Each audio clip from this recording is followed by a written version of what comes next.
The storm had already swallowed the Austin skyline by the time the clock glowed 9:14 on my kitchen stove, its blue light flickering against the glass windows that wrapped around my penthouse. Rain hammered the balcony rail like a fist, steady and angry, and the wind pressed against the panes as if it wanted in. I stood barefoot on the cool, hardwood floor, still in my work clothes, a light blue blouse and dark slacks, trying to unwind after a grueling day of project meetings. I had expected nothing more dramatic than a cup of tea and the sound of rain.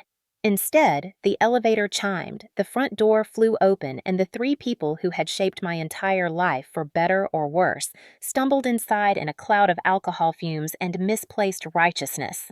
My parents flushed red from drinking swayed slightly as they entered, and my younger brother Evan trailed behind them with a stiff expression. My mother clutched her purse with trembling fingers, and my father clung to a folder thick with papers. He slammed it onto the marble island like it was a police file rather than a stack of documents he barely understood. "Sign these," he barked, his voice slurred but sharp enough to slice through the quiet room. His eyes were glassy, yet focused with a determination that only intoxicated anger can sharpen. My mother sniffled loudly, wiping her smudged mascara with the back of her hand. "For your brother," she said as if it explained everything. "He is getting married. He needs a proper home, not that small apartment." My stomach tightened. I had known about the engagement. I had not known they believed that my home, the one I had worked myself to exhaustion to buy, should become their solution. Evan did not look at me. He shifted awkwardly, pretending to admire the storm outside, though he could not hide the embarrassment flickering across his face. Still, he said nothing. My father opened the folder and shoved a page toward me, a transfer of property. The sprawled signature line waited like an open mouth. "You will sign," he said. "A daughter does not need a penthouse for herself. A daughter makes sacrifices for her family." My heart pounded hard enough that I could feel it in my throat. I am 34 years old, financially independent, and living in a home I paid for with sleepless nights, overtime hours, and weekends spent on site inspections that left my feet aching. And yet, in front of them, I felt 16 again, small beneath the weight of their expectations. "I will not sign," I said quietly. The rain roared louder, as if reacting to the tension swelling inside the room. My mother gasped, pressing a hand to her chest. "Do not be ungrateful, Emily. Think of your brother. Think of his future wife. They cannot have guests thinking our family lacks the means to support him." She twisted the truth effortlessly as she always had, turning selfishness into a moral obligation. Evan rubbed the back of his neck. "It would help," he muttered, still avoiding my eyes. That was all he contributed. Not a protest. Not a refusal to participate in this madness. Just a weak admission that he stood with them, not me. My father stepped closer, the scent of whiskey burning my nose. His voice rose. "We raised you. We put food on your table. We gave you a home. Now you repay us by acting like this is only yours." His finger jabbed toward the floor as if the very boards belonged to him. I kept my voice steady even as my pulse raced. "It is mine. I worked for it. I earned it. And I am not giving it away because you think I owe you something." My father's face twisted, reddening further. He grabbed a crystal glass from the counter and threw it aside. It shattered against the tile with a sound that pierced through me. My mother shrieked and burst into louder tears. "Look what you made him do!" she sobbed, blaming me for the chaos he caused. Evan finally stepped forward a little, but not close enough to intervene. "Dad, maybe we should talk calmly," he whispered, though he did not lift a hand to stop anything. My father ignored him. He lunged closer to me, planting his palm on the counter beside my arm, trapping me where I stood. "You will sign," he growled. "You will not embarrass this family." Something in me hardened. Maybe it was years of being dismissed. Maybe it was the exhaustion from carrying responsibilities no one helped me with. Maybe it was realizing that he saw me not as a daughter, but as a resource to be harvested. I straightened, met his eyes, and said in the clearest voice I had ever used with him, "This is my home. I am not signing." The silence that followed crackled with danger. His expression fractured and then twisted into something furious and unrecognizable. Before I could step back, he shoved me with the full weight of his body. The world spun as my back slammed into the edge of the kitchen counter. Pain exploded at the base of my skull, and a ringing filled my ears so violently it drowned out the storm and the sound of my own breath. My legs buckled. I crumpled to the cold floor, vision swimming in a haze of gray and white. Voices blurred. My mother screamed my name. My father's ragged breathing filled the air. Evan stammered something, footsteps shuffling as the three of them hovered in confusion, panic, or guilt, I could not tell which. I tried to lift my head, but the room tilted sharply, and a wave of darkness rolled in like a tide I could not resist. The last thing I saw was the underside of the pendant light above me, glowing soft and unfazed even as my world collapsed into silence. I lost consciousness in the home I built with my own hands, taken down not by an accident, not by fate, but by the man who was supposed to protect me above all others. I woke to the sharp scent of disinfectant and the cold touch of metal railing against my arm, the kind of sterile chill that only exists inside an emergency room. For a moment, I did not remember how I had gotten there. My mind floated in a strange blank space, as if my thoughts had been scattered and were now slowly drifting back into place. A soft beeping echoed nearby, steady and calm, completely at odds with the storm still raging behind my eyelids. I blinked until the overhead lights stopped blurring and the white ceiling of St. David's Medical Center finally came into focus. My head throbbed with a deep ache that pulsed in time with my heartbeat, and when I lifted a hand to touch the tender swelling near my temple, a sharp jolt of pain shot down my neck. I sucked in a breath. The movement made the room tilt, reminding me of the impact of the fall, the cold floor of my penthouse beneath me. Then it all returned in one crushing wave.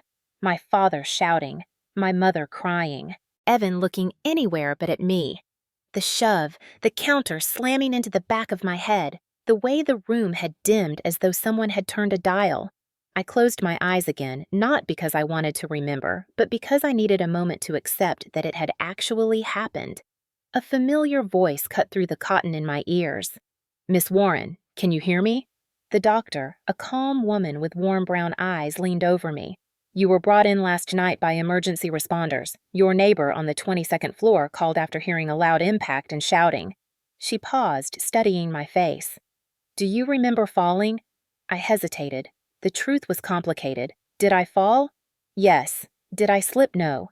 Did I want to give them more fuel for whatever story my parents would spin? Absolutely not. I stared up at the fluorescent light rather than at her. "I am not sure," I whispered. The doctor exchanged a brief look with a nurse, then returned her attention to me. "You have a moderate concussion. The swelling on your temple is from hitting a solid surface. We need to observe you for a few more hours, but you will be all right." Her voice lowered. "If someone hurt you, you can tell us. We are here to help." My throat tightened. The answer sat inside me like a stone, heavy and immovable, but speaking it aloud felt like reopening a wound before I could even catch my breath. I forced a small nod that revealed nothing. She did not push further. Instead, she checked my vitals, made a few notes on her tablet, and told me someone would return shortly. After she left, the silence felt even louder. I turned my head slowly, careful of the pain, and noticed my phone on the rolling tray beside the bed. The screen was shattered in a spiderweb pattern. It must have been crushed under someone's shoe during the chaos. I picked it up with trembling fingers and pressed the side button. Remarkably, it still worked. Notifications lit up immediately. My stomach twisted as I read the first message. It was from my mother. "Do not tell anyone what happened. Your father did not mean it. Please do not make this worse." Worse for who, I wondered. Worse for the man who had shoved his daughter hard enough to knock her unconscious. Worse for the woman who had watched it happen and blamed the victim instead of the aggressor. The next message was from my father. "Handle it. Do not create problems." Not a single word asking if I was alive. Then a message from Evan. "Sorry, sis, but I really need the place. You know how important this is." I stared at the screen until the words blurred. The absurdity of it all washed over me like another wave of nausea. They were not worried, not shaken, not remorseful. They were only concerned with their plans and their pride. To them, what happened was not violence. It was inconvenience, a temporary disruption on the way to whatever they believed they deserved. My chest tightened with a mix of anger and heartbreak, an ache so sharp it almost matched the pain in my head. I placed the phone face down on the blanket, unable to look at it any longer. A nurse entered quietly, adjusting the monitor beside me. "You have visitors if you want to see them," she said. My pulse spiked. "My parents?" I asked. She shook her head. "No one checked in at the desk for you. These are officers wanting to confirm the report from last night." Of course.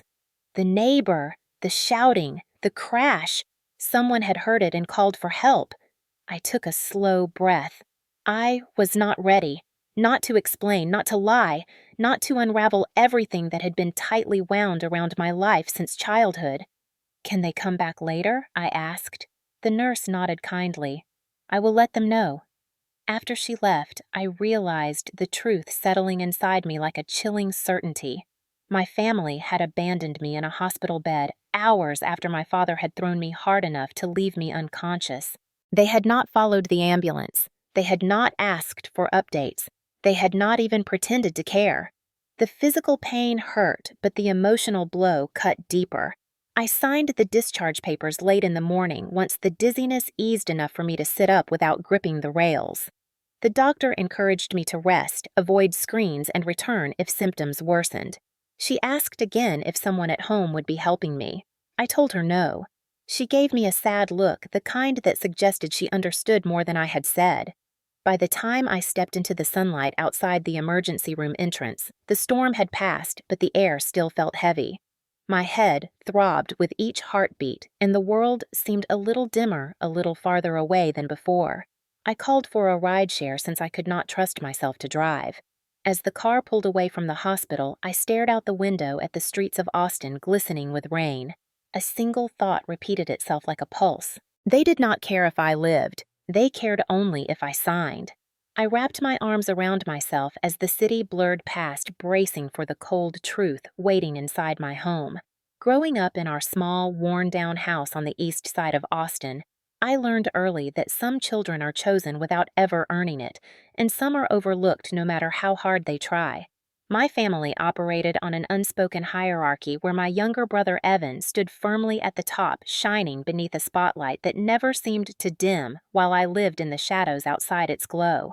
My father worked long shifts hauling materials for a construction supplier. His hands always cracked his clothes, always covered in dust, and somewhere along the way he convinced himself that raising a son meant crafting a legacy while raising a daughter meant preparing her to eventually disappear into someone else's life. My mother adopted that belief as naturally as breathing. She adored Evan from the moment he was born, doting on him, praising him for every small accomplishment, excusing even his worst behavior. When he threw a tantrum, she laughed and called him passionate. When I cried quietly in my room, she told me to stop being dramatic. When Evan got a B in math, she baked him brownies for trying. When I came home with straight A's, she said that was expected. By the time I entered middle school, the pattern was set. Evan got the larger bedroom with windows facing the yard. I shared a room with boxes of holiday decorations and a single lamp that flickered whenever someone turned on the microwave. Evan got new clothes at the start of every school year. I wore hand-me-downs or whatever my mother patched together with her sewing kit. Evan got rides to practice karate and weekend camps. I walked home alone and spent evenings helping my mother clean, while Evan sprawled on the couch playing games. The imbalance was not subtle. It was the air we breathed, the ground we walked on, the way our family functioned. Still, I kept trying. I brought home medals, certificates, invitations to academic programs, anything I hoped might make them look at me the way they looked at him. But every time the response was the same nod, the same distracted hum, the same reminder that I should not expect praise for doing what was expected. When I earned a partial scholarship to a state university, I handed the acceptance letter to my parents with trembling excitement. My mother barely glanced at it.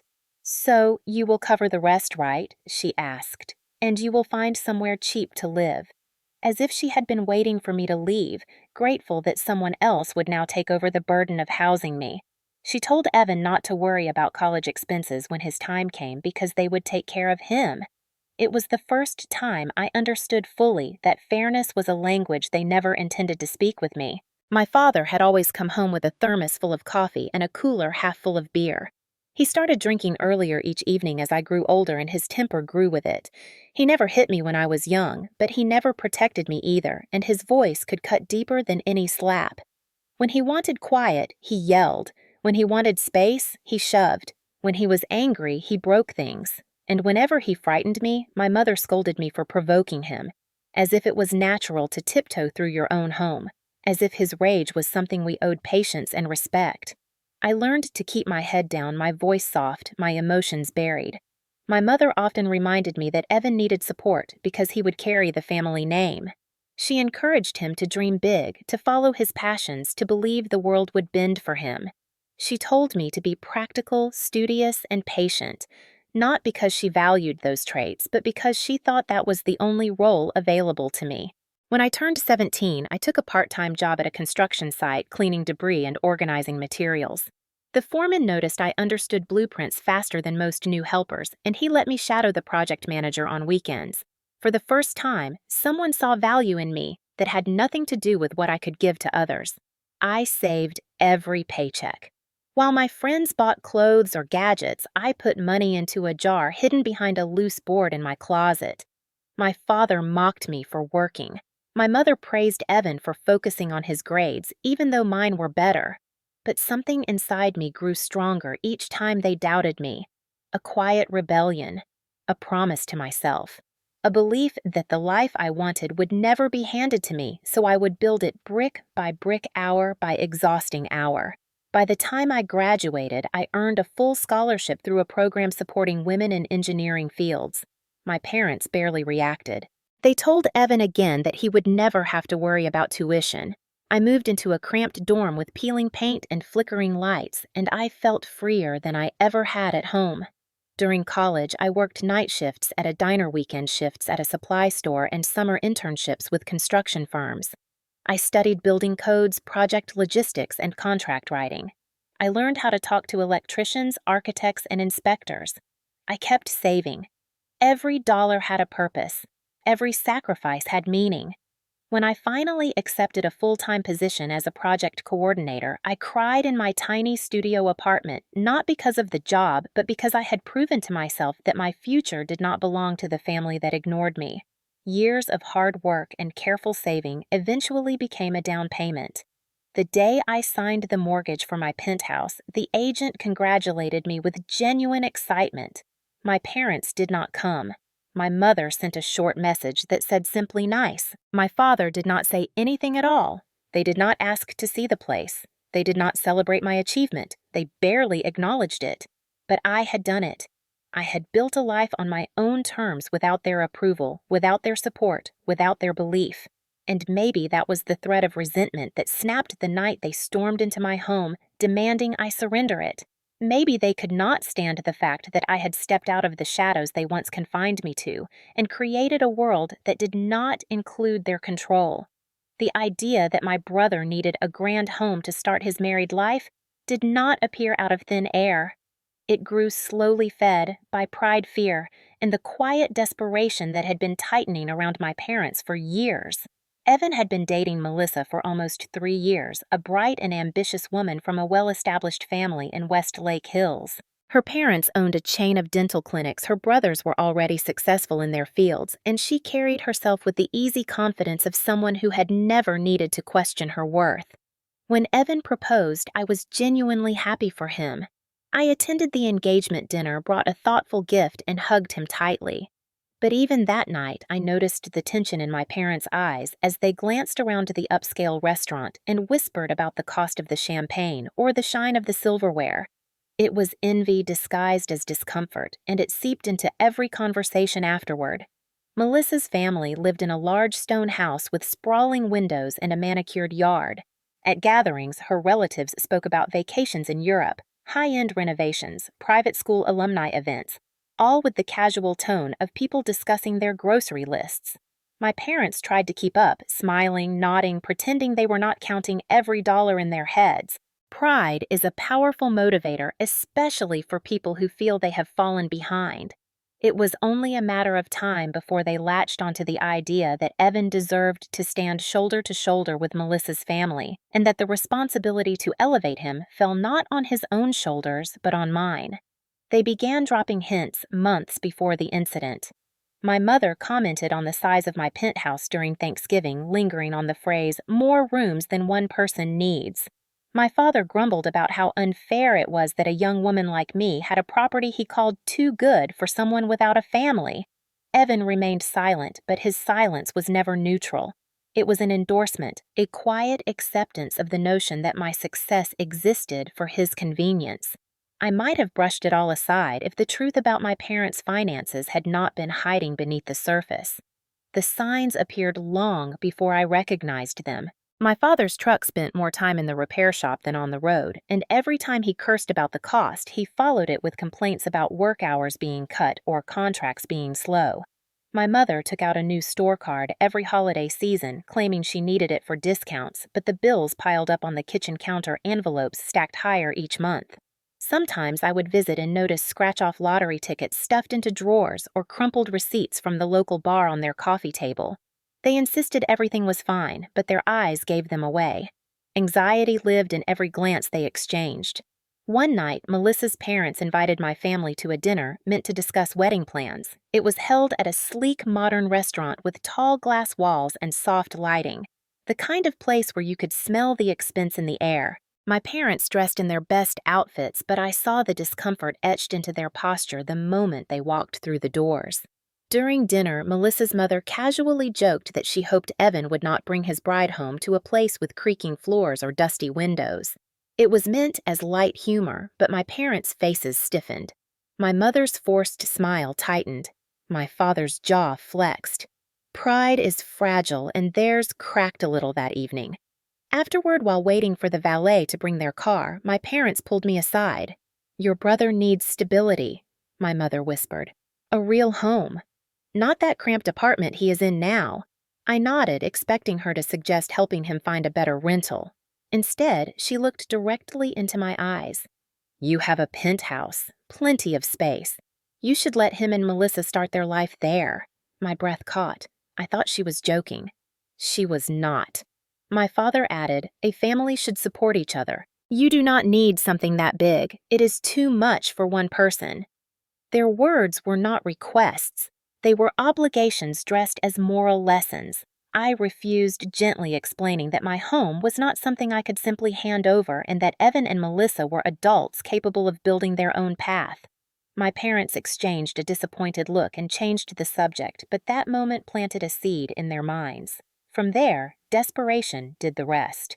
A few weeks before the night, everything fell apart. Evan called me unexpectedly. His voice held a tight edge. He confessed that Melissa's parents had hinted they were concerned about his lack of financial stability and his living situation. They believed a married couple deserved a suitable home, something impressive enough to reflect well on their family. Evan said he wanted to make them proud. He said he needed help. I told him I could not give him the penthouse, but I was willing to help him budget, look for better rentals, or assist with a down payment if he showed responsibility. He fell silent and ended the call quickly. I did not know until later that my parents were already drowning in debt. Credit cards maxed out, a small loan overdue, repairs on my father's truck unpaid, bills hidden in drawers. They believed that if Evan moved into my penthouse, they could parade the address as proof of family success, easing the pressure from Melissa's parents and covering their own shortcomings. They saw my home not as the result of my sacrifices, but as a resource waiting to be claimed. And because they had spent my whole life treating me as the backup plan, they believed I would eventually cave. They believed their pride was reason enough. They believed blood meant ownership. They were wrong. The fallout began quietly, almost gently, the way a storm sometimes starts with a single drop of rain before the entire sky breaks open. At first, it was just a strange silence from my parents, a gap in communication that felt intentional rather than accidental. I assumed they were still angry about my refusal, but I underestimated just how far they were willing to go to punish me for protecting what was mine. The real damage began the morning after I returned from the hospital, when I opened my phone to find a flood of notifications from cousins, aunts, and distant relatives I had not spoken to in months. Some messages were sharp and accusatory, others passive-aggressive, but all carried the same unmistakable tone of judgment. My mother had begun making calls the moment she got home. She had always been skilled at shaping a narrative-bending truth until it suited her purpose, and this time, her purpose was simple. She needed to ensure that the shame her pride felt did not settle on her. Instead, she shifted it onto me. According to the version of events she recited to the family, I had disrespected them, screamed at my father without reason, and refused a simple request that any loving daughter would have agreed to. She claimed I had kicked them out, slammed the door in their faces, and sent my father into a spiral of distress that left him shattered. She also made sure to emphasize that my penthouse was a symbol of selfishness, something I used to elevate myself above the family that had raised me. Not once did she mention the shove that sent me to the emergency room. Not once did she say that my father had crossed a line no parent should ever cross. Instead, she twisted reality until I became a villain in a story where she and my father were the victims. The family believed her because they always believed the loudest voice. Relatives who had barely noticed my achievements now found endless time to write lengthy Facebook posts about how children these days lacked respect and how some daughters forgot the sacrifices their parents made. One aunt shared a picture of Evan and Melissa smiling at a barbecue and wrote that some people were trying to ruin joyful milestones for others. Another cousin commented that I had always been too proud for my own good. A distant uncle declared that God punishes ungrateful children. None of them asked for my side of the story. None of them wondered why my mother had made so many phone calls in one night. None of them questioned why I had not responded. Their certainty in my guilt was easier than acknowledging the possibility of abuse within their own bloodline. Evan added fuel in his own careless way. He posted a vague message on social media about loyalty and betrayal, insisting he never expected his own sister to stand in the way of his future. He did not name me, but he did not need to. Anyone connected to our family knew who he meant. Messages poured in beneath his post, calling him strong, calling him patient, calling him understanding for putting up with such drama. Melissa liked every comment but did not say a word. Her silence was a statement in itself. In the following days, I received messages from two cousins telling me that my mother had cried for hours and that my father was devastated. They said the least I could do was apologize. Apologize for what I wondered, for being pushed so hard that I lost consciousness, for surviving, for refusing to surrender the home I earned through years of sacrifice. The manipulation worked on those who wanted to believe it. My mother played her part carefully, alternating between crying on the phone and giving short, resigned statements about how she did not want to lose her daughter, but did not know what else to do. She presented herself as hurt and helpless, the image of a mother abandoned by a daughter who could not be bothered to support her family. My father, in contrast, stayed silent. His silence became ammunition for others to project whatever narrative suited them. They imagined him heartbroken. They imagined him fragile. They imagined him too proud to admit how much I had wounded him. Not one person imagined him standing in my kitchen, whiskey burning on his breath, shoving me with enough force to send my skull crashing into solid stone. That truth was too inconvenient for the story they wanted. The emotional weight pressed down harder each day. I found myself spiraling between anger and disbelief, between sorrow and numbness. I scrolled through the messages again and again, wondering how people could be so quick to judge how they could choose a comfortable lie over a painful truth. I considered responding, defending myself, telling the world exactly what happened, but I knew it would not matter. People do not abandon a comfortable story for an uncomfortable truth. They cling to the version that requires the least self-reflection. My parents had drawn the first line in the battlefield of public opinion.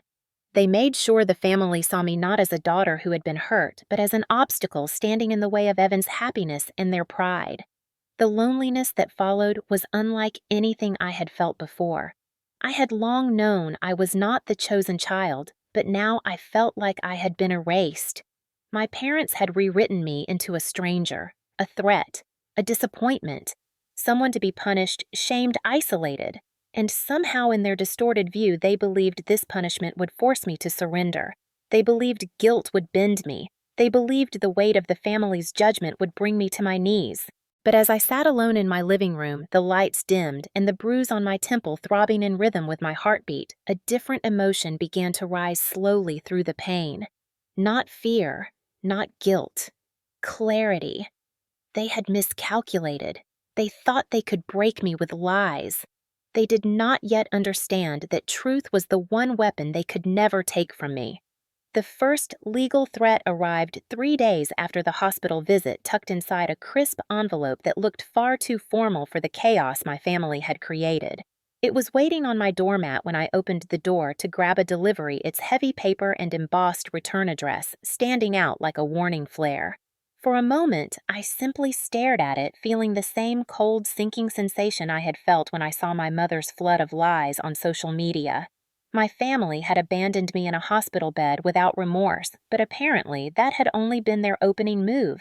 I picked up the envelope with trembling fingers and carried it to the kitchen, placing it on the island where my father had slammed his folder the night he shoved me to the floor. The bruise on my temple ached, as if the memory itself had weight. I opened the envelope slowly, expecting drama, but not prepared for the stupidity it contained. Inside was a letter from a law office on the outskirts of town, a place that mostly handled traffic violations and small claims disputes. The letter claimed that my parents and I had entered into something they called a family agreement. According to the letter, there had been a verbal understanding that when Evan married, the penthouse would automatically become his marital home. The attorney wrote that it had been the shared intention of the family that the property was to be used for Evan's future, and that I was now refusing to honor the trust placed in me. The audacity of it stunned me into silence. A verbal agreement, one that apparently gave away real estate worth more than everything my parents owned, combined, a verbal agreement that no one had ever spoken out loud, including the imaginary version of me who would supposedly have agreed to it. The letter continued with a tone so patronizing it made my stomach twist. It claimed my refusal had caused emotional distress and financial hardship to my parents and brother. It insisted that the honorable and ethical path was to sign over the property voluntarily before legal action became necessary. My hands shook with a mixture of disbelief and anger. They had gone from manipulating relatives to fabricating a legal narrative in less than a week. I read the lines again slower this time, picking apart their flimsy construction. The law office had no real evidence. They claimed a verbal promise but offered no witnesses, no dates, no context. They tried to frame my success as something gifted by the family rather than earned through years of backbreaking work. They demanded compliance out of loyalty, then threatened consequences if I dared to protect myself. It was absurd, it was pathetic, and it was dangerous. In the wrong hands, even a flimsy accusation could become a weapon, especially in court, especially against a woman like me who had no partner or children to stand beside her. My breathing grew shallow as the weight of it pressed against me. It was not just a letter. It was a declaration of war disguised as family concern. I took a deep breath and read the closing paragraph. It stated that if I did not respond within 10 days, they would consider my silence an admission of guilt and pursue further action. The threat was ridiculous from a legal standpoint, but intimidation relies on fear, not facts. Clearly, they assumed fear would be enough to make me fold. They did not know me at all. Still, as I placed the letter on the counter, a wave of sadness washed over me. Not because I believed the claim, not because I feared the outcome, but because my family had chosen a path that treated me not as a daughter, not as a human being, but as a stumbling block standing in the way of their pride. I walked to the living room and collapsed onto the couch, staring at the city lights flickering beyond the glass. Cars moved below like streaks of silver people living their lives unaware that in a home high above the streets, a family was tearing itself apart over entitlement and desperation. The next morning, the situation escalated. I woke to another message from a cousin I barely spoke to, telling me I should be ashamed for trying to steal from my own family and that everyone knew about the agreement. Agreement. The word made my jaw clench. My mother had wasted no time broadcasting the lie, telling everyone who would listen that the penthouse had always been intended for Evan and that I was breaking a promise.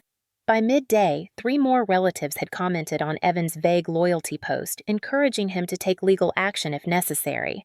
One even said he should fight for what was rightfully his. I wanted to scream, rightfully his. The entitlement radiating through those words threatened to crush what little patience I had left. By evening, I received a second letter. This one was shorter, more aggressive, and framed as a formal notice of potential legal dispute.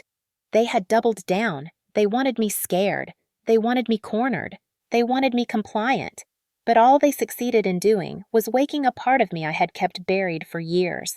The part that had survived long nights working overtime, that had pushed through exhaustion and fear, that had built a life from nothing while my family expected me to shrink. I stood at the kitchen counter, letter in hand, and finally understood. They were not going to stop. They were not going to apologize. They were not going to face what really happened. They would lie. They would manipulate. They would threaten, and they would do all of it while pretending they were the victims. They believed I was still the quiet girl who swallowed her pain and accepted her place in the shadows. They were wrong. I placed both letters into a folder, the same place I kept every mortgage statement, contractor invoice, and maintenance receipt from the past 3 years. The binder that represented my independence, my proof, my truth. This was no longer just a family argument. It was a legal battle waiting to ignite. And for the first time, as fear and sadness settled into determination, I knew I would not face it alone. I would find someone who saw through their lies, someone who could fight back, someone who could help me reclaim control over the narrative my family was trying to steal. They wanted a war. They were about to get one. The binder sat on the top shelf of my home office, tucked between old project manuals and a stack of industry guides I had not opened in years. It looked unremarkable, a simple gray case with a metal clip and faint scratches along the edge. But as I pulled it down, feeling the weight of it settle into my hands, I realized it held something more valuable than any sentimental keepsake my family had ever given me. It held the proof of my life documented piece by piece, year after year, in a way that made their lies crumble before they even fully formed. I placed the binder on the desk and opened it slowly, the plastic sleeves whispering as they slid apart. The first page was the purchase agreement for the Penthouse, the document I had signed with trembling hands the day I closed on the property. My name appeared boldly on the buyer line, printed in clean black ink, and beneath it the mortgage information, the loan terms, and the exact amount of my down payment. There were no co-signers listed, no shared contributions, no family members waiting in the wings. Just me. The memory of that day resurfaced clearly. I remembered standing with the agent in the lobby of the building holding the keys and trying not to cry. I had worked 70-hour weeks for almost 5 years to make that moment possible. I had lived in cramped apartments, eaten cheap meals, and skipped vacations while my peers posted photos from beaches and mountain trails. I had turned every spare dollar into savings, every setback into motivation. And not once had my parents offered support. Not emotional, not financial, not even a congratulatory phone call. I flipped to the next page. The wire transfer receipt. The numbers stared back at me, a reminder of the sacrifices I had made. That was my money, my savings, the direct result of years of overtime shifts and weekend contracts. There was no handwritten note saying contributed by family, because they had contributed nothing. The next pages were my mortgage statements, 36 of them each with the same account number, each with clear payment confirmations drawn solely from my checking account. I traced my finger down the columns of principal and interest, thinking of the nights I had come home exhausted, the days I had skipped meals to save time, the moments I questioned whether owning a home at my age was even realistic. But I had done it. I had paid every cent, alone. Page after page, the binder dismantled every lie my parents and Evan tried to build. If there had been some imaginary agreement, some supposed family plan, it would have shown up somewhere in these documents. A co-signer, a shared bank draft, a witness statement, something. But there was nothing, not even the faintest trace of involvement from them. Still, the physical evidence was only half the story. As I turned another page, I reached the home inspection report dated 6 months after my purchase. It listed the repairs I paid for myself: roof maintenance, electrical upgrades, replacing old fixtures. These were not the responsibilities of someone babysitting a property for her brother. These were the choices of a homeowner investing in her future. I flipped again and found photos of the renovation work I coordinated. New countertops, updated lighting, the custom shelving I designed and installed with the help of a subcontractor from one of my job sites. Each improvement had been paid for with my earnings and my labor. Again, no family involvement, not even a suggestion. As I scanned the binder, something inside me shifted.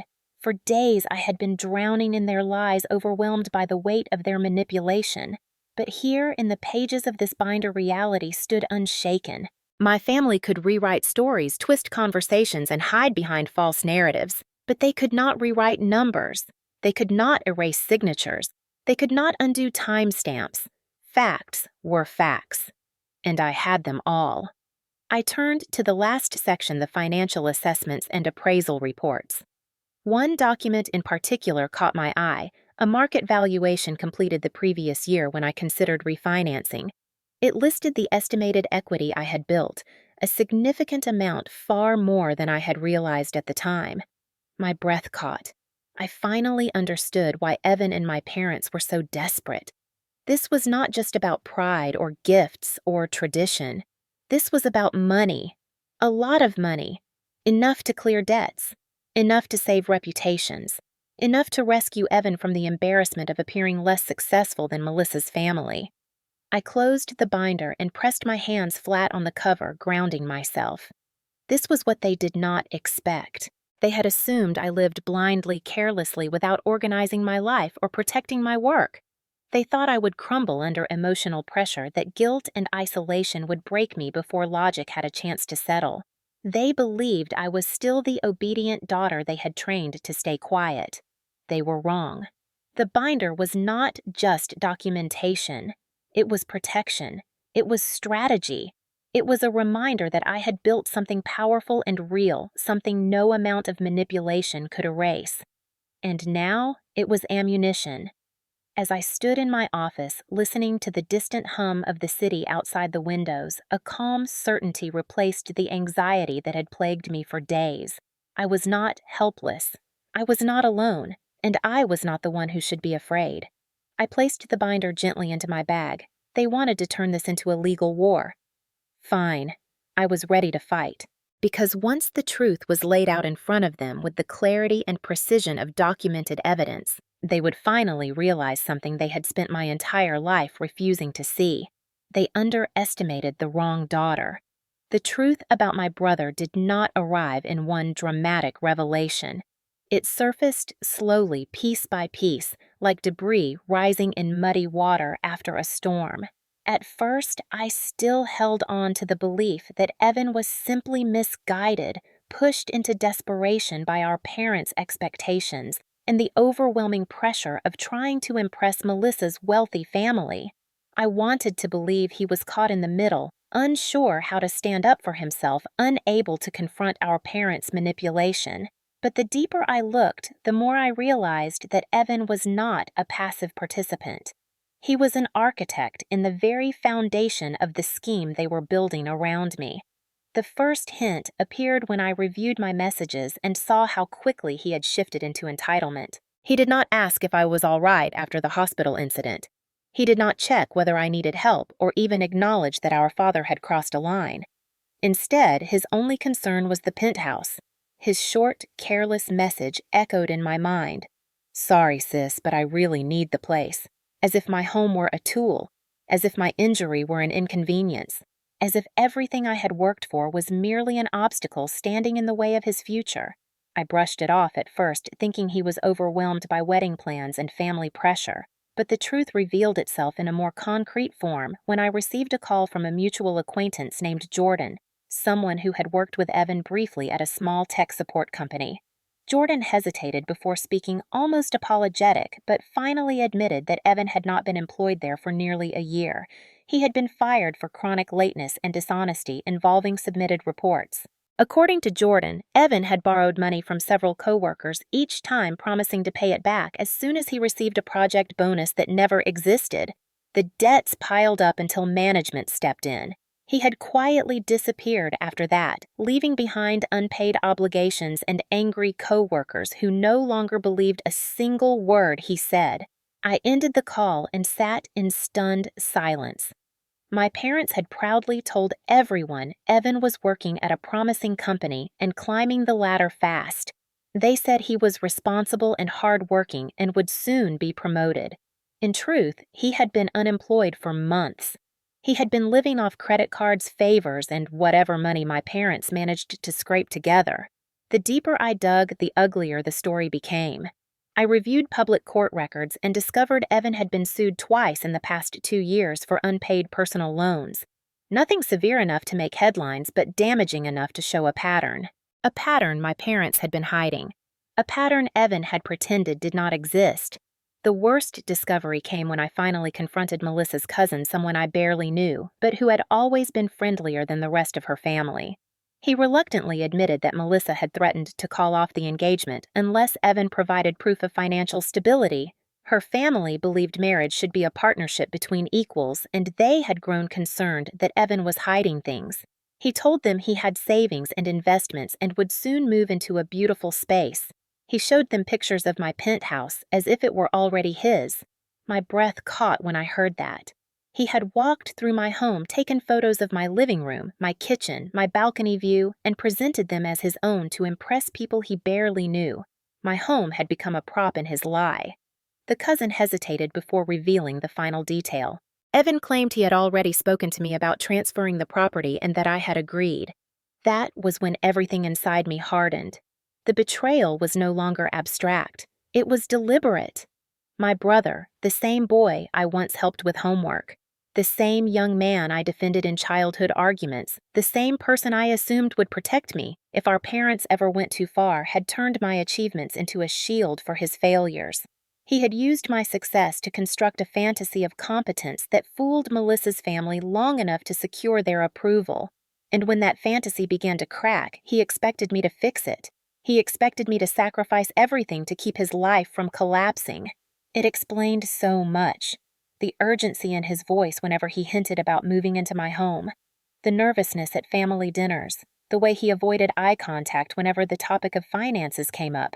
He had been cornered by his own lies, and instead of taking responsibility, he had decided the solution was to step into a life I had built through years of exhausting effort and pretend it belonged to him.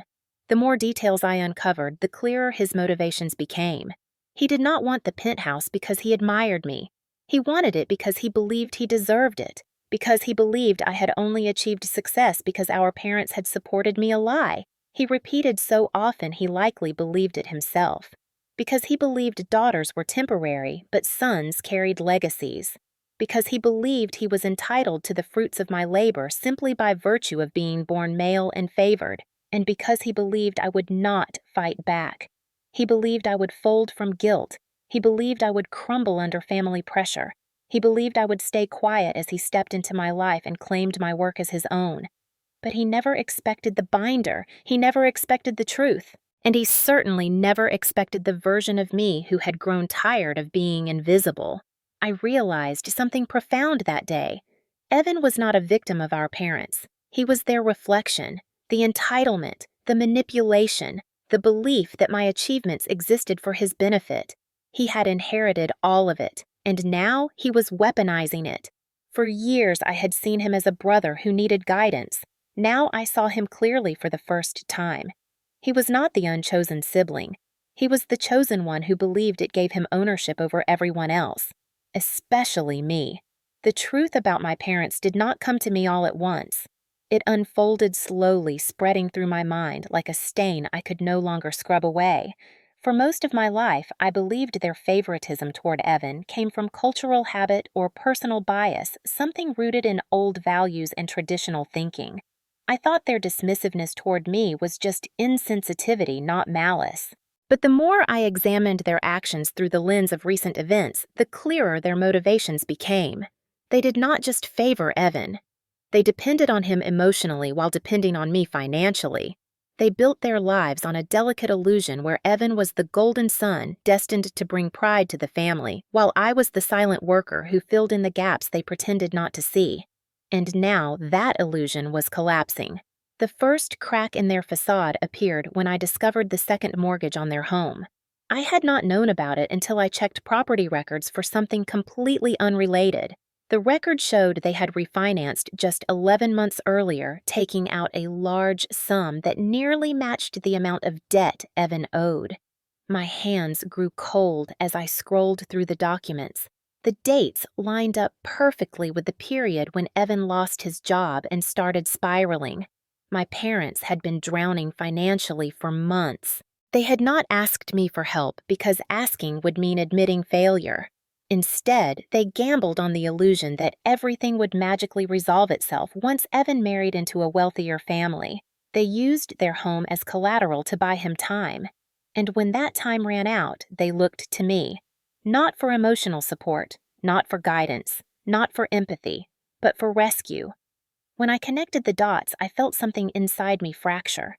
They had been sinking while pretending to float, all the while throwing their weight on me to keep themselves above water.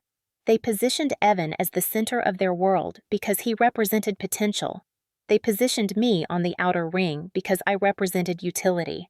The day it all clicked, I sat at my kitchen table staring at bank statements, tax documents, and the binder that had become my shield. I remembered my childhood suddenly through a different lens.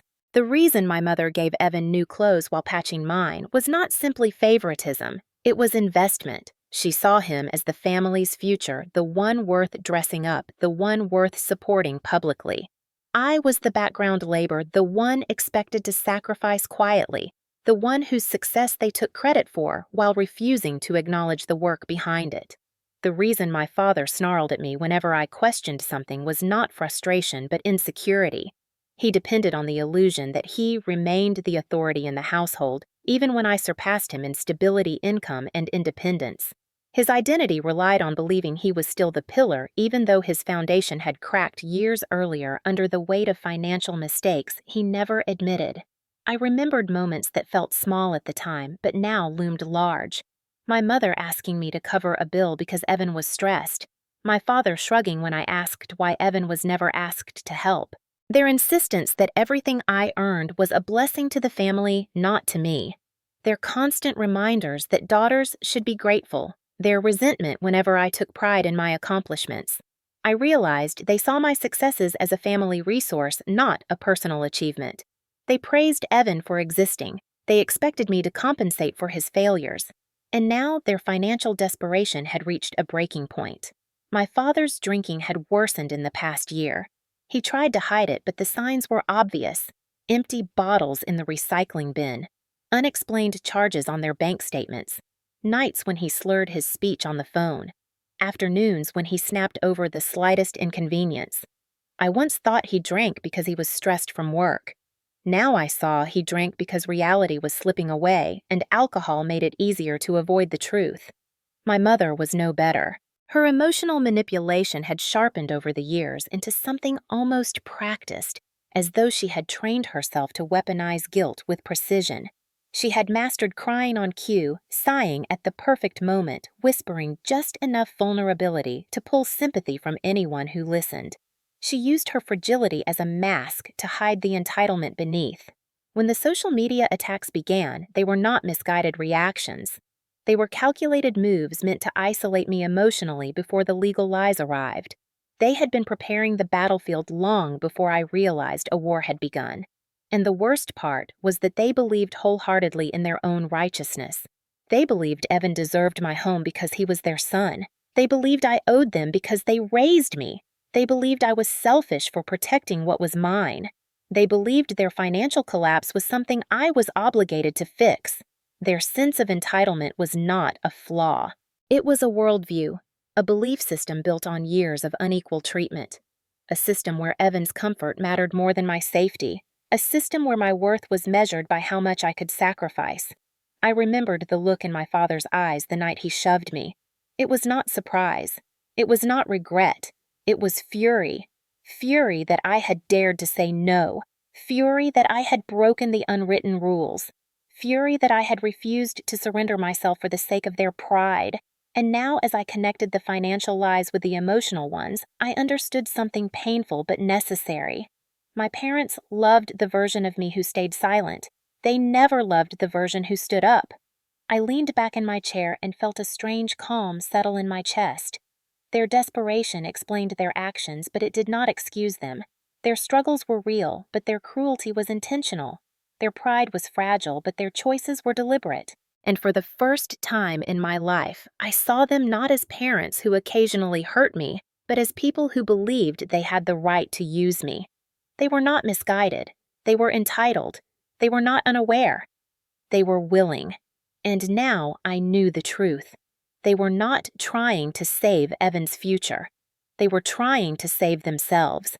By the time I finished sorting through the binder and connecting the final threads of truth about my family, I realized something important. I could not win this alone. Not because I was weak, not because I could not fight, but because the battle was no longer emotional. It had crossed into legal territory, a place where precision mattered, where facts needed to be weaponized with expertise, where every misstep could cost me the home I had built from the ground up. My family was reckless, but recklessness paired with desperation could still land blows if I did not defend myself with strategy rather than fear. So I did something my parents never expected. I reached for professional help. I spent 2 days researching attorneys who specialized in real estate litigation, combing through reviews, case histories, and testimonials.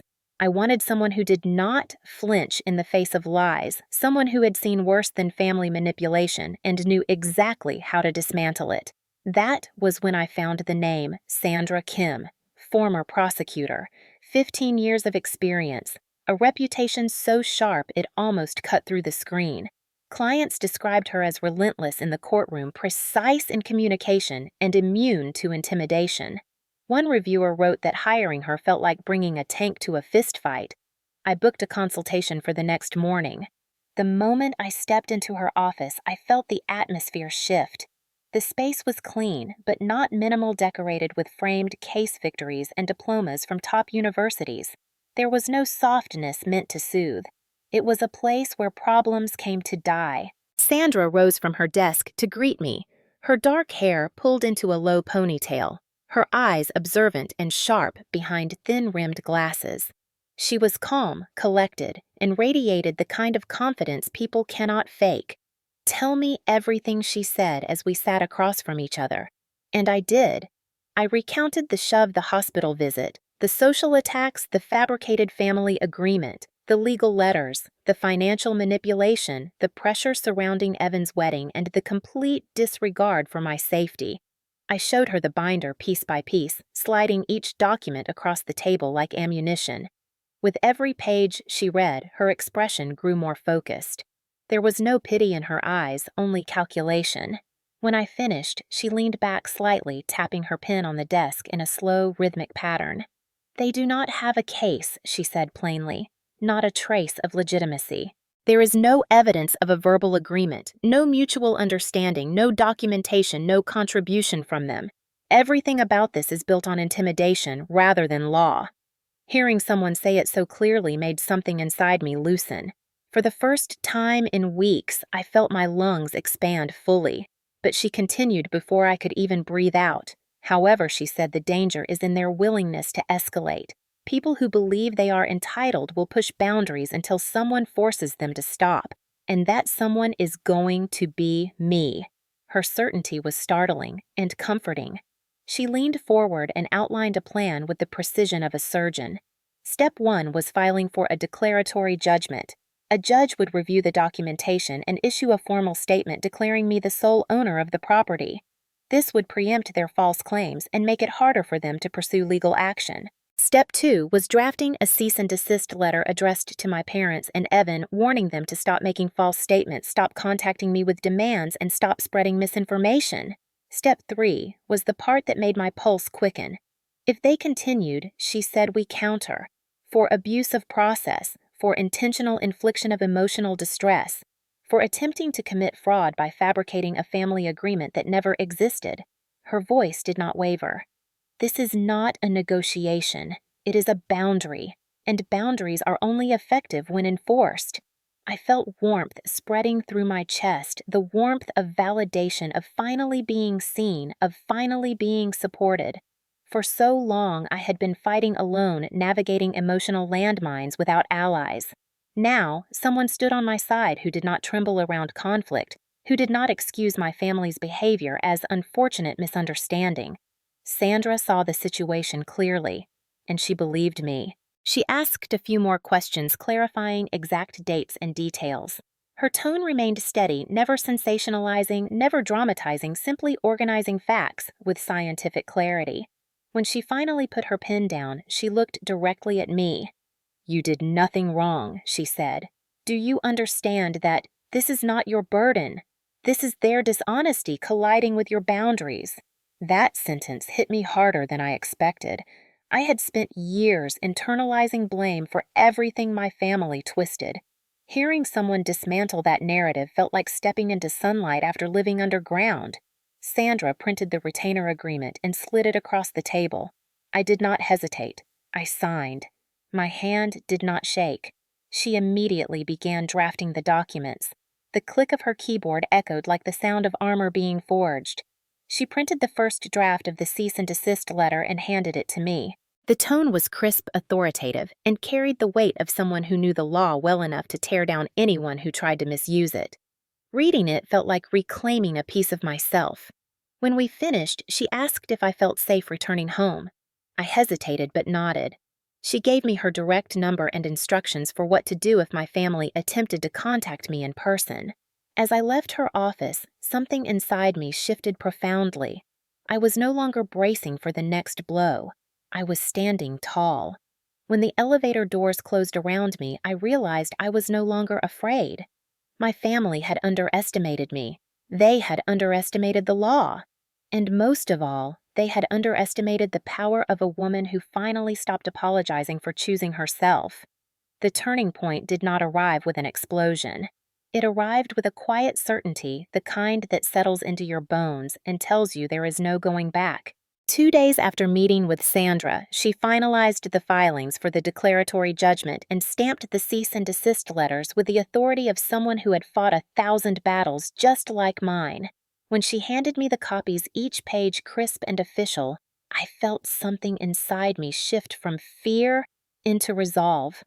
The legal process had officially begun, and for the first time since the night of the shove, I was no longer reacting. I was acting. The morning we submitted the documents to the courthouse, the air outside felt cool and sharp, as if the city itself understood the gravity of what we were doing. I followed Sandra through the courthouse doors, watching her heels click against the polished floor with unwavering confidence. The clerk accepted our filings, stamped them, and returned the copies. That sound of the stamp hitting the paper echoed in my ears long after we left the building. It was the sound of boundaries becoming law. As we walked back to her office to prepare the next steps, Sandra reviewed the expected timeline. The judge would receive our petition within days. My parents and Evan would receive their cease and desist notices by certified mail.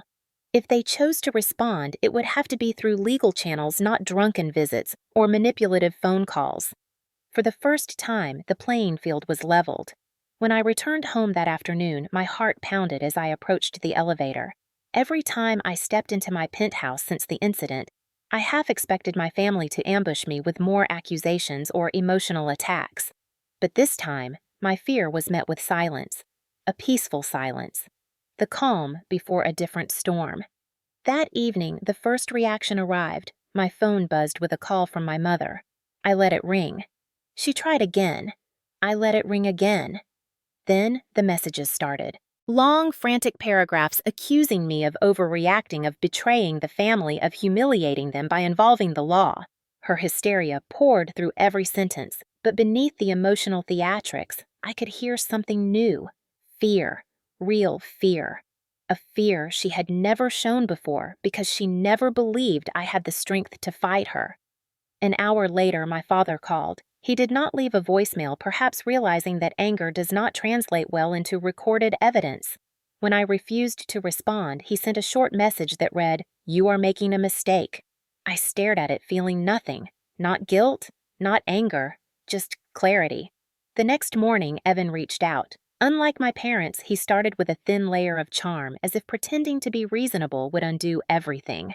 "Sis, can we talk about this?" he wrote. "Come on, this is going too far." Then he added a sentence that revealed the truth beneath his performance. "The place would make everything easier for me." The entitlement radiated off the screen. I did not reply. Later that afternoon, Sandra called to say the certified mail receipts showed my parents and Evan had accepted the letters. She paused before continuing.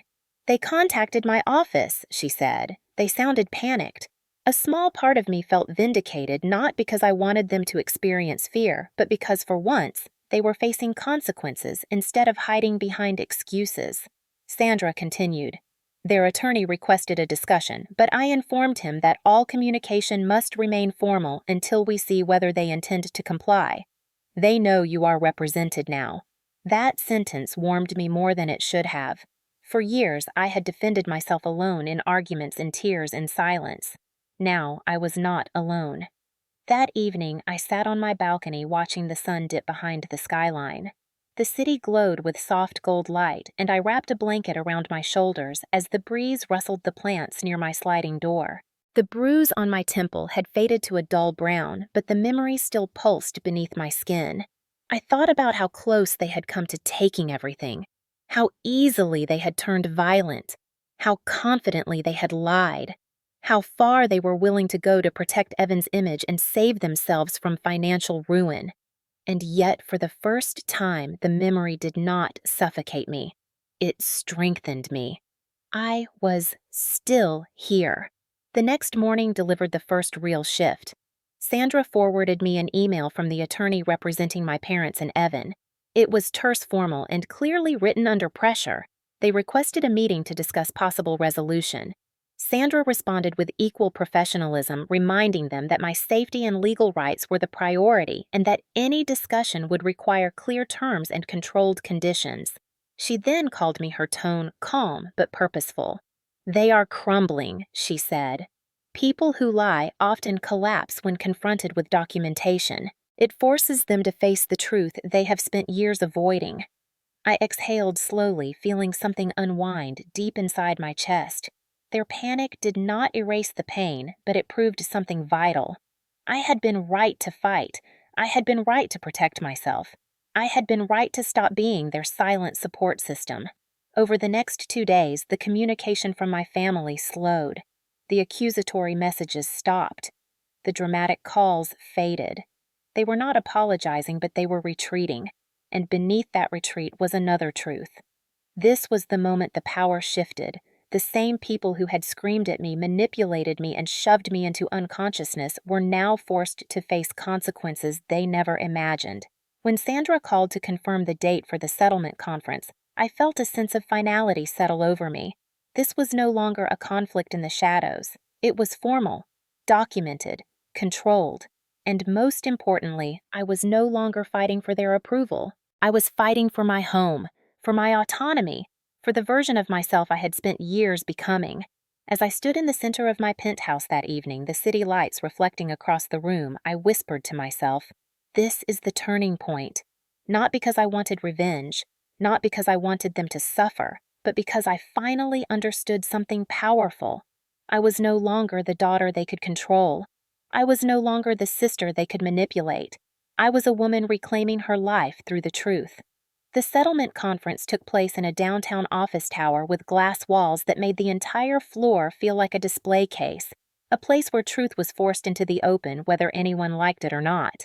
I arrived with Sandra at my side, her expression calm and unreadable, as if she had already rehearsed every possible outcome and found none of them intimidating. The elevator ride felt endless. My palms were damp, my heart pounding against my ribs, but beneath the nerves there was something else too, a quiet strength that had grown inside me ever since the night I woke alone in the emergency room. When the doors opened, Sandra placed a reassuring hand on my shoulder and guided me toward the conference room. Through the glass, I could already see them. My mother sat stiffly in a pale sweater, twisting a tissue in her hands. My father leaned back in his chair with his arms crossed, jaw tight, eyes fixed on the table as if he were preparing for a fight he still believed he could win. Evan sat between them, hunched slightly, his face pale, his fingers tapping anxiously against his knee. Their attorney, a middle-aged man with a shiny forehead and tired eyes, stood when he saw us enter. "Good morning," he said with a forced politeness. No one else spoke. Sandra greeted him with a quick nod, then pulled out a chair for me. As I sat, my father finally looked up. His eyes held the same resentment I had seen the night he shoved me, a resentment sharpened now by the fact that I was sitting across from him with a lawyer rather than kneeling before him in guilt. "So, this is what you want," he muttered. "Dragging us into court." Sandra responded before I could speak. "Your actions brought us here, not hers. Now let us proceed." The attorney cleared his throat and attempted to begin with a rehearsed speech about misunderstandings and family communication. Sandra cut him off with the subtle raise of a hand. "We are not here to debate emotions. We are here to address facts." She opened her binder, the same binder that had become my anchor through the chaos, and slid the first exhibit across the table. The purchase agreement. My father glanced at it briefly, then looked away as if the paper itself insulted him. Sandra spoke clearly. "This document shows that my client purchased her home independently. No co-signers, no shared contributions, no involvement from any other party." She slid the next exhibit forward. Mortgage statements, property tax receipts, renovation invoices, every payment from her account alone. My mother shifted uncomfortably, her tissues twisting tighter in her hands. The attorney picked up the papers and skimmed them, his mouth tightening as he read. Next, Sandra placed the appraisal report and equity analysis on the table. "This is the current value of the property. This is what your clients attempted to obtain through intimidation, fabricated claims, and harassment." My father slammed his fist against the table, causing the glasses of water to tremble. "That is our family's investment," he snapped. "She owes us." Sandra did not flinch. "Show me one document that supports that statement, one financial record, one written agreement, one contribution." Silence filled the room. My father's face reddened and he leaned back with a scowl. Sandra continued sliding forward the final set of papers. The fabricated family agreement, the cease and desist orders, the emergency room record showing I was injured the night they confronted me. Evan swallowed hard, avoiding my gaze. He looked smaller than I had ever seen him. Sandra's voice remained steady. "Your clients made false claims for financial gain. They attempted to coerce my client into surrendering her legally owned property and spread defamatory statements when she refused. If they continue, we will pursue counterclaims for abuse of process and intentional infliction of emotional distress." The attorney exhaled slowly, rubbing the bridge of his nose. He turned toward my parents. "You did not tell me about the medical record." My mother's voice cracked. "It was an accident." She fell. Sandra responded before the attorney could. The emergency responders noted lack of forced entry signs of struggle and inconsistent statements from all three individuals present. The room went silent again. My father glared at me, his voice low and bitter. "You are tearing this family apart." That sentence struck something deep inside me, not because it was true, but because of how easily they used it as a weapon. For years they had repeated it whenever I refused to sacrifice for Evan. Now they wielded it again, hoping it would force me back into silence. I lifted my chin and finally spoke, my voice steadier than I expected. "I am not tearing the family apart. I am refusing to let you destroy my life." My mother shook her head, trembling. "We just wanted what was fair." "Fair," I repeated softly. "Fair would have been raising us equally. Fair would have been congratulating me when I succeeded. Fair would have been not shoving your daughter into a counter and leaving her unconscious on her own floor." The tissue dropped from her hands. My father stiffened. Evan looked like he might be sick. Sandra leaned forward slightly. "This meeting is your opportunity to end this before legal consequences escalate." Her words were controlled but carried the weight of finality. "Your clients can withdraw all claims, sign a recognition of sole ownership, and agree to cease all harassment." The attorney looked at my parents, his voice lowered. "You need to consider this seriously. If this goes to court, you will lose. The evidence is overwhelmingly in her favor." My father opened his mouth, but my mother placed a shaking hand on his arm, her voice breaking. "We cannot afford a lawsuit." For a moment, the illusion of their power cracked completely. I watched the realization dawn on them, not just that they could lose the penthouse, but that they could face financial ruin for trying to steal it. Evan finally spoke, his voice thin. "I did not think it would go this far. I just wanted to fix things for the wedding." My eyes met his. And you thought my life was the easiest thing to sacrifice." He looked down. Sandra slid the settlement document forward. "Sign here." It was not a question, it was a turning point.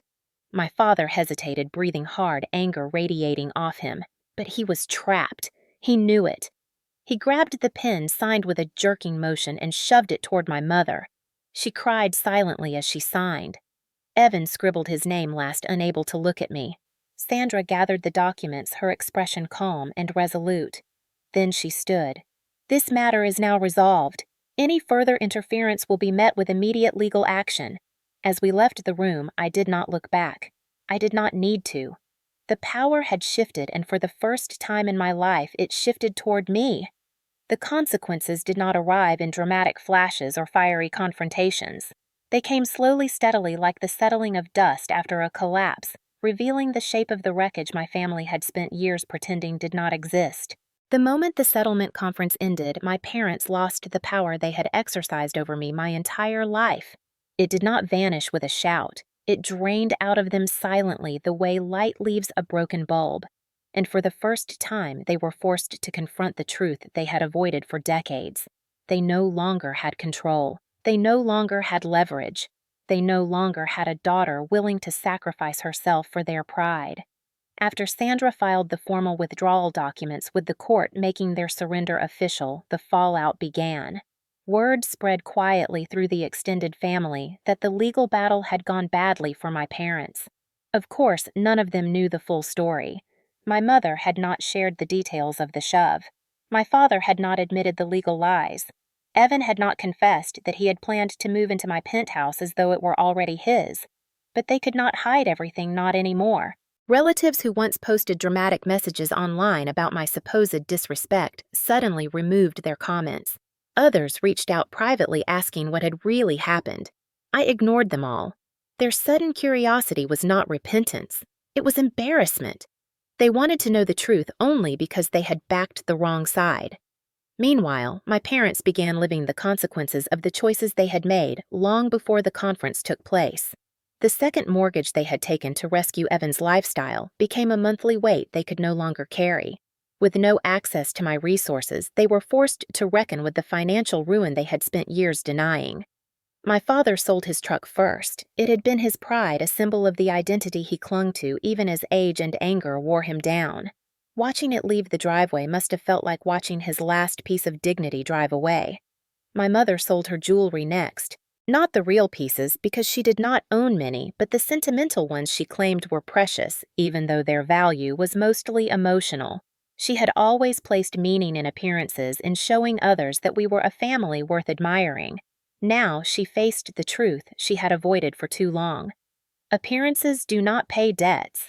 Pride does not keep a roof over your head. Denial does not erase consequences. Months passed before my cousin finally told me what happened next. My parents tried to negotiate with the lender, but without collateral or consistent income, they had no leverage. They narrowly avoided foreclosure by selling a small rental property they had kept hidden from me for years. A property they had once insisted they could not afford to maintain, but had somehow always managed to collect income from. When the sale became public record, I understood fully the depth of their deceit. They had resources they never disclosed. They had money they never admitted to. Yet they had still tried to take what I built. My father's anger did not disappear with the legal defeat. It shifted. According to relatives, he blamed everyone except himself. He blamed me for being ungrateful. He blamed Sandra for manipulating me. He blamed the legal system for siding with facts instead of feelings. He blamed my mother for not raising me correctly. And eventually he blamed Evan. My brother did not escape the consequences either. When the truth about his financial instability came out during the settlement conference, Melissa's family reevaluated the engagement. They had already suspected he had been hiding things, but the official details shattered the last pieces of their trust. Within 3 weeks of the conference, the engagement was called off. Melissa did not tell Evan directly. Her mother delivered the message citing concerns about honesty, financial irresponsibility, and family instability. Instead of bringing pride to my parents, the wedding became the culmination of their downfall. The one event they believed would elevate them socially ended up revealing everything they had tried so desperately to hide. Evan moved back in with them for a short time, but even that became strained. My father's resentment grew each day, fueled by alcohol and humiliation. My mother's constant worrying became suffocating. The house felt smaller, the debts felt larger, and Evan's illusions of superiority crumbled under the weight of reality. Eventually, he left, taking a low-paying job 2 towns over the kind of job he used to mock me for working in my early 20s. He still has not spoken to me since the settlement, not even to apologize. But that silence feels more like relief than loss. I no longer carried responsibility for his failures. I no longer had to shrink so he could shine. I no longer had to dim myself to preserve the fragile ego of a brother who believed entitlement was a birthright. My parents' social circle changed too. Friends who had once admired their confident stories now avoided them. The details of the settlement were private, but rumors flowed quickly in communities like theirs. People sensed that something had gone wrong, something embarrassing, something humiliating. And my parents could not spin the story the way they used to. They grew quieter, more withdrawn, more bitter. For years, they had built their identities around the belief that they were the respectable ones, the hard-working ones, the proud ones who deserved admiration. Now they were confronted with a truth they could not rewrite. They had attempted to steal from their own daughter. They had nearly destroyed her, and they had failed. Meanwhile, I rebuilt my life with a sense of peace I had never known. The penthouse no longer felt haunted by the memory of the shove. I replaced the kitchen counter where my head had struck. I repainted the walls. I rearranged the furniture. I reclaimed the space physically and emotionally. My therapist once told me that healing does not always come from forgiveness. Sometimes healing comes from consequences. Seeing the people who harmed you finally face the truth of their actions. Watching the illusion of their power crumble. And realizing you no longer fear them. That was the fall of the old power, not a collapse. A release. Slow, steady, inevitable. For the first time in my life, I stood on ground they could not touch. Healing did not begin with forgiveness or reconciliation or some profound revelation about family. It began with something much smaller and far less glamorous. It began with breathing without flinching. It began with waking up without bracing myself for a crisis. It began with the sudden quiet that filled my penthouse once the chaos ended, and the shouting and threats and manipulation faded into memory instead of daily reality. I remember standing in my living room one morning, sunlight slicing through the tall windows, touching my face like something I had not felt in years. Safety. Not comfort, not ease, but safety. I exhaled a long breath that had been trapped inside me for decades. That was the moment I realized healing was not a single act. It was a series of choices, and I needed to start making them for myself. My first choice was therapy. I walked into Dr. Hawkins's office with a stiff jaw and tight shoulders, feeling half defensive and half ashamed for even being there. I told her that a grown woman should not need therapy just because her family was toxic. She looked at me with calm eyes and asked a simple question. Why should you endure what no one else would tolerate? I had no answer. She helped me unspool years of conditioning, years of believing my needs were inconveniences, my boundaries were selfishness. My accomplishments were accidental and my pain was exaggerated. Sessions were not comfortable. They cracked open memories I had spent years burying under work and obligation. But each time I left her office, I walked a little straighter. I spoke a little clearer. I reclaimed a piece of myself I did not know I had lost. My second choice was to reclaim my home. The penthouse had been a battlefield. I could still see the exact corner where my father shoved me. I could hear the echo of his anger in the tiles. I could feel the chill of betrayal every time I passed the kitchen. So I remodeled. Not to erase the past, but to overwrite the emotional weight embedded in the space. I replaced the countertop where my head struck. I changed the lighting. I painted the walls in warm tones that reminded me of sunrise and renewal. Every change I made was a declaration. They do not own this place. They do not own me. By the time the renovation ended, the penthouse felt alive again. It felt like mine. Not a fortress against my family, but a sanctuary for my future. My third choice was rebuilding my identity beyond survival. For years, I defined myself by what I endured, by how much strength I could muster, by how much I could carry on my shoulders. That was not identity. That was exhaustion disguised as resilience. So I returned to the things that once lit something inside me. I volunteered at a construction program for young women entering trades. I gave them what no one had given me at their age: encouragement, resources, a blueprint to build not just structures but lives. Some of them reminded me of myself, fierce but underestimated. Others reminded me of who I wished I could have been. One afternoon, a student named Rosa approached me with calloused hands and nervous eyes and said, "You make me believe I can do this." I swallowed the lump in my throat because for the first time I felt what generational change looked like. My pain was not going to be wasted if it fueled someone else's rise. My fourth choice was boundaries. Hard, final, necessary boundaries. My parents sent messages every few weeks. My father's were clipped and guilty in a way that felt more like inconvenience than remorse. My mother's were longer laced with excuses and phrases like, "We were under stress," and "You know your father's temper," and "Can't we just move past it?" Evan texted once a single line that read, "I need time." I never replied.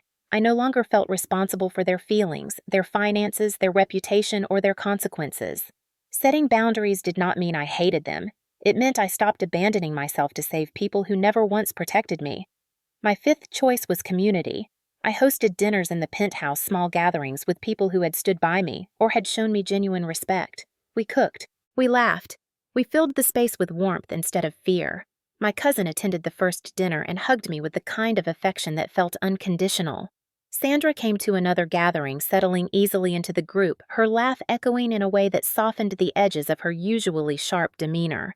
She later told me she rarely connected deeply with clients, but something about my courage resonated with her. Courage. It took a long time to see myself that way, to understand that my survival was not weakness or shame. It was evidence of who I really was beneath the years of being minimized by the people who should have lifted me. And the more I leaned into my community, the more my life widened beyond trauma and confrontation.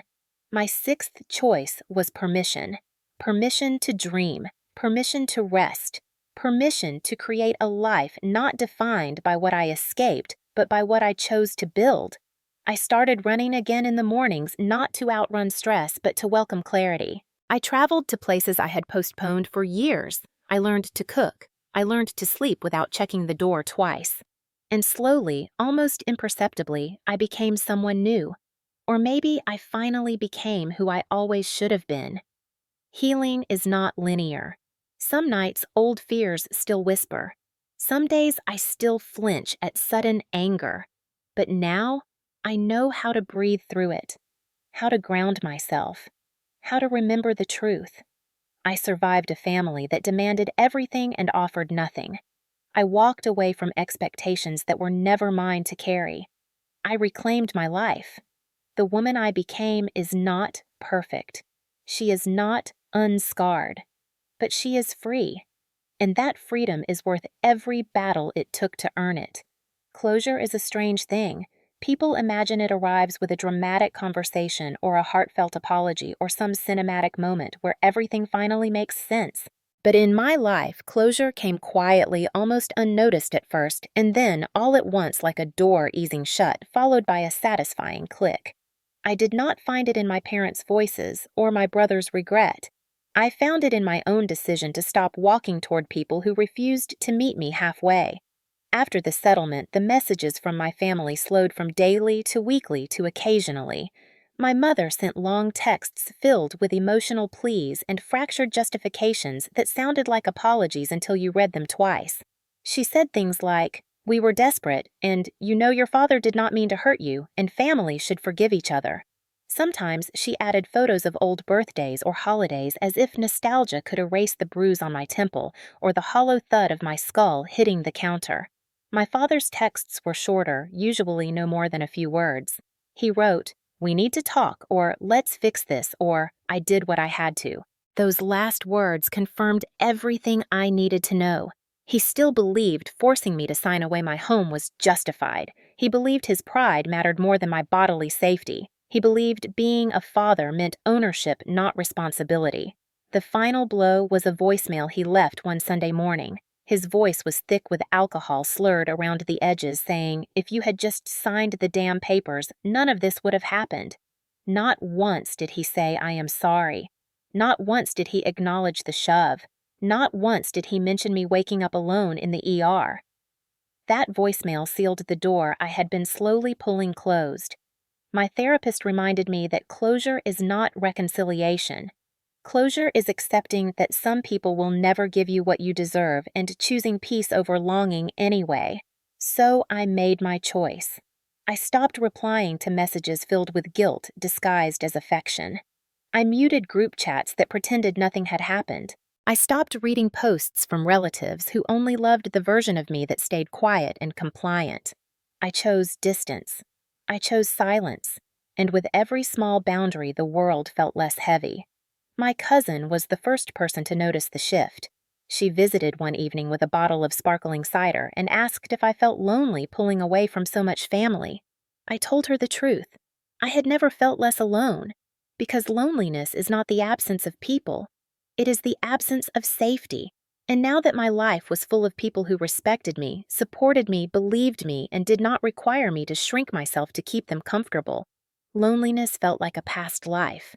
Meanwhile, my parents drifted farther into the consequences of their own making. They sold their rental property to pay the second mortgage. Their social circle shrank. Their reputation, once built on bravado and false stability, dissolved the way sand crumbles under rising tide. Evan found a job 2 towns over and moved into a small apartment. He never attempted another conversation with me beyond a single email that said, "I am sorry for everything. You did not deserve any of it." I read it 3 times. Then I wrote back the only sentence I felt was honest. "I accept your apology. I hope your new city treats you well." 10 words. Enough to close the chapter without reopening the wound. I did not need revenge to feel whole. The justice system had already affirmed my truth. The legal records had established the facts, and life had delivered consequences that matched their choices. What I needed was peace. And peace came not from punishing them further, but from building a life they could no longer influence or sabotage. 6 months after the settlement, I hosted a dinner with the small circle of people who had supported me during the worst months of my life. My cousin sat to my left, laughing as she told a story about her daughter's school play. My friend Mason brought dessert. Rosa, one of the young women from the construction program I mentored, dropped by with flowers. And Sandra, the lawyer who had fought for me with steady hands and sharper intellect than my parents ever expected, made a toast to resilience. We ate on the balcony under the soft glow of city lights, and as I listened to the easy conversation and warm laughter around me, I felt something I had not felt in years. Belonging. Not the fragile conditional belonging my family offered, where love was currency and loyalty was demanded without being earned. This was real, built on trust, built on honesty, built on mutual respect. When the evening ended and everyone left, I stood alone in the quiet of my penthouse looking out at the skyline. The city pulsed with movement and promise and possibility, and for the first time the view did not feel like something I needed to prove I deserved. It simply felt like home. My parents did reach out again months later, this time with a hesitant, almost formal message. "We would like to talk. We want to make things right." I stared at the words for a long time before realizing something important. Closure does not require the other person to change. It requires you to stop hoping they will. I did not respond.